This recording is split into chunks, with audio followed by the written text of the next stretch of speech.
at the start of an Aberdeen Rangers game, and considering all the hype associated with it, and we've had it again this week about the traditional animosity between the two clubs, and about Aberdeen's incentive, its questionable incentive as to the raising of the game against Rangers. You wish they would just simply put that behind them and get on with the game. And that's cleared by Amoruso. A lot at stake, of course, I think especially for Aberdeen today after that awful afternoon last Saturday.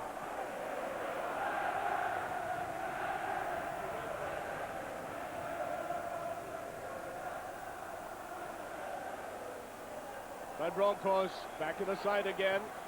I think he might have welcomed the break, given the number of games he's been playing since he arrived at Ibrox.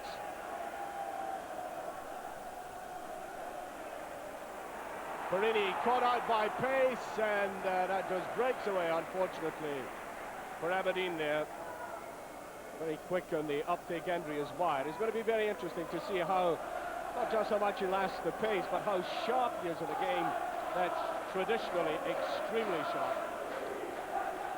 Touched, I think, eventually by Kanchelskis, but that's going to be a throw-in.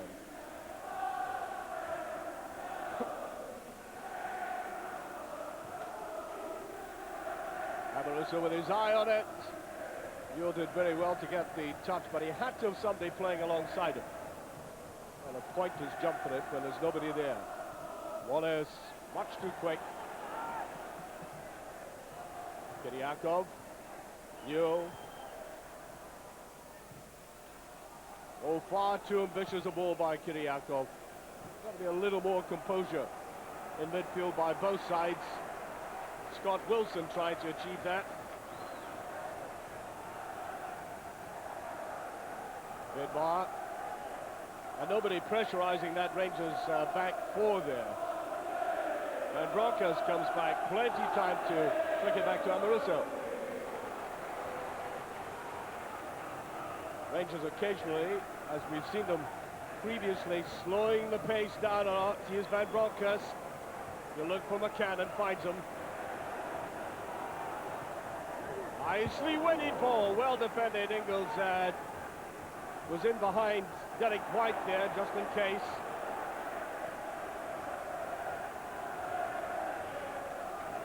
And I think very noticeably, McCann is getting some useful balls played into the penalty area for Rangers. Can't afford to make mistakes from that area. His distribution hasn't been all that clever so far. Rod Wallace going in, free kick. No question about that. A very clumsy tackle by the man in jest there, who scored a couple of goals already against Rangers this season at Ibrox, and of course here.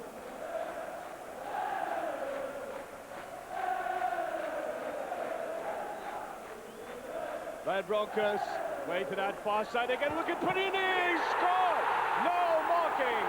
Incredibly amateurish defending there by the Aberdeen defence. Leighton totally explodes, and I don't think he could believe it. And that exposure of the goalkeeper, I think, reveals the calamitous way that Aberdeen defend and have been defending recently. Well taken by Perini. I think he was a little surprised and he found himself in supreme isolation.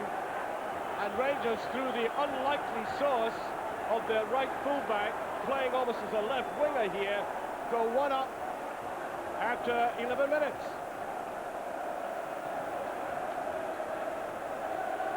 Aberdeen trying to get back. Ian Jess. He'll try the shot and goal and cross. Right behind it. Good moment of football on either side there.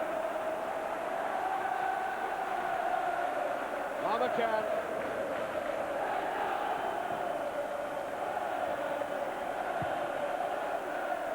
Givas trying to touch, has no onside, in goes McCann.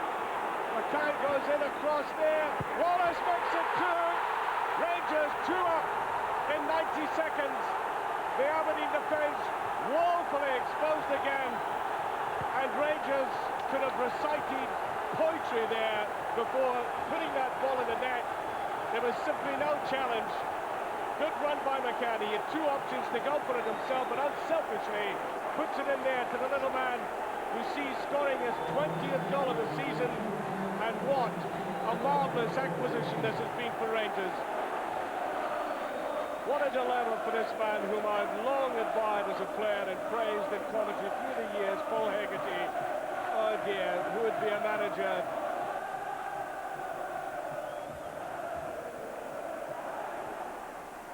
And too often Alberts has caught napping like that. Now here's a rush forward, Winters. Supporting him on the outside, Mike Newell. Ought to be a shot at goal now, and there is, and it just passed Kloss. Quite just, a little bit slowed down for that. And here was Meyer getting his first real chance to contribute positively in this game. He wasn't all that far away. Now we've seen very little of Ian Jess. That was a bit of ball stroke forward to Meyer. Took it well enough, but Amoruso gets a second challenge in. Kiriakov. Good interception there by McCann. Away he goes again. Guivash trying to run to the left. There's Guivash, and it just goes beyond him. He wanted to play to his outside, and McCann wanted to go more direct. The shortest distance between 2 points, the straight line.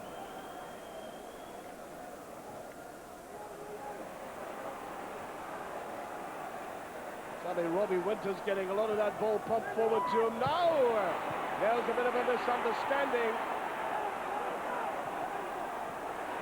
Now Meyer can hit them, as I said. Now Kiriakov goes for it. Well, you have to credit him for that. A mass of players in front of him, and this, I think, was his only option. It was always going to be different. Look at the swill in it, but Kloss did have it covered.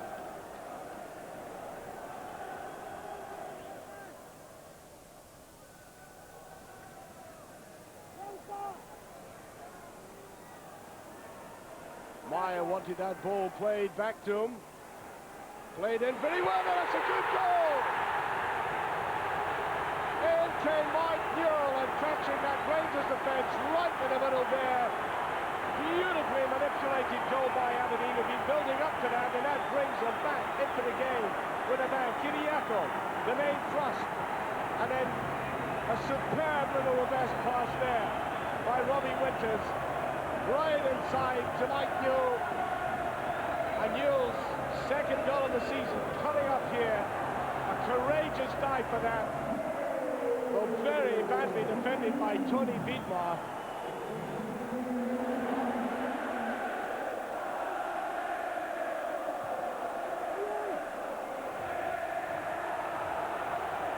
Actually played there by Jess, but Van Bronckhorst comes back to cover. I think Scott Wilson's got to be booked for that tackle, that last one. I don't think he concurs, does he?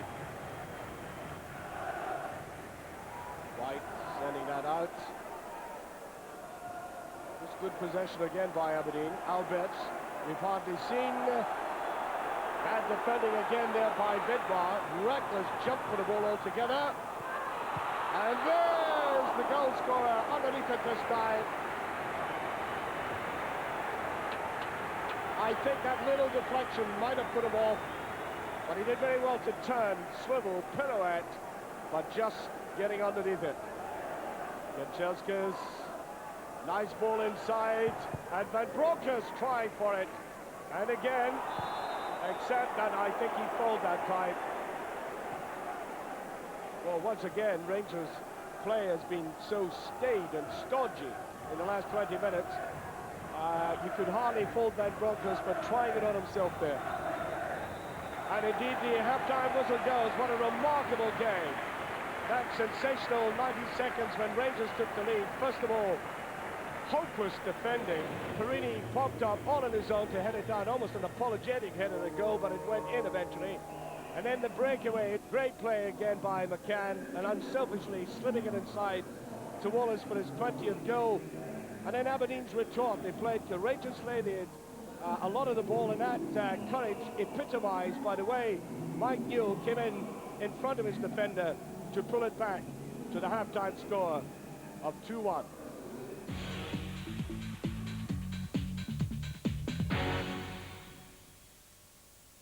savagely criticised by even some of the most loyal supporters who've shown something of the mettle this afternoon in that first half. Early days yet, but playing against a rampant Rangers and 2 goals down against them in the first 15 minutes, you would have thought that given the criticism, they would have wilted and died. Nothing could be further from the truth, as that is floated in there and almost kept in. That's a very good example of the spirit they've shown in trying to fight back, and that's the bar. Meyer again, who's already shown a tremendous ability with both feet. What a way to come back, and as I was saying, they've shown the mettle and they're showing it again this early in this game. Far from dying, they made it almost impossible for Rangers to get the ball in the last 20 minutes of that first half. That ball played right across, and as it played out there to Meyer, letting blast with that foot of his. And I think there was no chance of the German goalkeeper getting to it.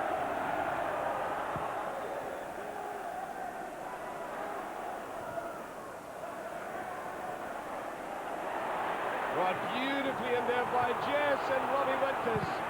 Bit slow coming for that. Eventually he turned. Look at the confusion in the defence, and I think the referee considers that as a pass back.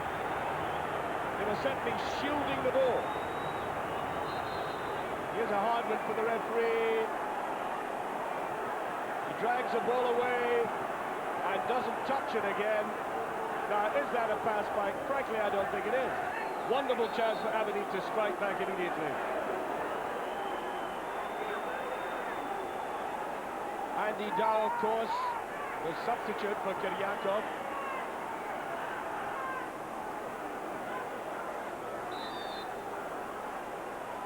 Is he going to go direct? He puts it to Jess. It's it! Jess gets it through at Aberdeen. Dramatically equalised. And they deserve it for the way they've come out fighting. Initially, it seemed impossible for Jess to get that through. That wall of players, and it does show you the high class of this man, that he can finish with such accuracy right through the defence, and he can only stand and get caught up in the jet stream of it. Well, he's getting a practical, a very harsh lesson in the realities of the managerial life. 2 goals behind Rangers, looking very depressed, and now, to his credit, the players have fought back for him. There's Perini. Not quite sure what he had in mind there. This gives Aberdeen possession again. Well, Wilson's had a very awkward game today. Hasn't looked at all confident. And he's getting a red card. He gets 2 yellows, and now he's red carded. You may recall that Amarusa was sent off at the tail end of the season here, and Rangers are now reduced to 10 men.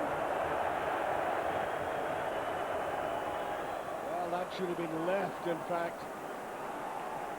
There's a long driving one. Kanchelskis trying to go in after this. Up comes Van Bronckhorst, down Johansson. Overrun it, has he? Puts it in there, just touched away. Van Bronckhorst just a trifle late.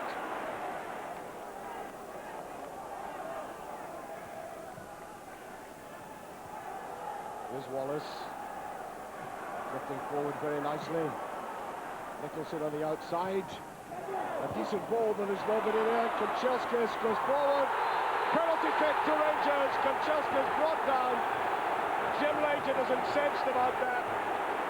And Rangers have the penalty kick, and I make it just about 5 minutes remaining. And Mr. Clark has already sent a Rangers player off, awards the penalty to Rangers. It's a crucial one for him. They barely had a shot at a goal in the second half, Rangers, and now here they have such an important penalty. They've done it. Aberdeen cannot believe it, and neither can that man personally, as Rangers go into a 3-2 lead, and by my watch, there will be stoppage time. I make it about 4 minutes left. George Alberts, as I said, tremendous pressure on his shoulders, and he missed his last 2 efforts. no chance of missing that as he buried it. And now he has got to defend what he has. Astonished. Rangers pulling everybody back now. That's a better ball inside. Meyer, lovely piece of play by Meyer. Well, he rather disappeared from the game, but as he's already shown, he does have that neat ability in a tight space. We've now played 90 minutes according to my watch. Now Broncos going on the outside and gets away. There it is, Alberts. He's onside. George Alberts onside. Can he take the goalkeeper? Puts it in, and that's it. Kanchelskis right at the end. Puts it beyond any reasonable doubt as Jim Leighton complains about the final pass. Kanchelskis remained absolutely calm, and the points, maximum points, are definitely heading now to Ibrox as an astounded Jim Leighton, who's hardly had anything to do in the second half, watches the second one rolled in so easily. 4-2.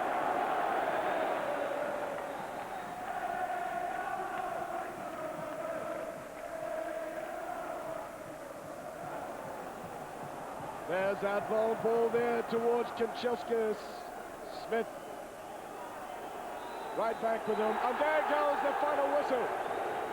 And there's no doubt the Russian, the man, the much maligned player, has transformed this entire game with his contribution, his runs in the second half, bringing about that penalty and then scoring a goal himself. I've seen many a great game at Pittodrie. This has been the equal of it. The final score, Aberdeen 2, Rangers 4. Well, it was the manner they lost the goals, all the goals really, Jim. You know, losing 2-0 early on, you know, you're saying to yourself, well, this could be a real long afternoon. And to the credit of the players, they worked extremely hard and they showed a lot of character, a lot of fight and determination. And then get back to 2-2, you're looking for the ascendancy and we look to force the issue again. But really, we started to do the things that we shouldn't be doing, forcing the long ball. And it was a delight for Amaruso and Perino at the back. They were pleased with that.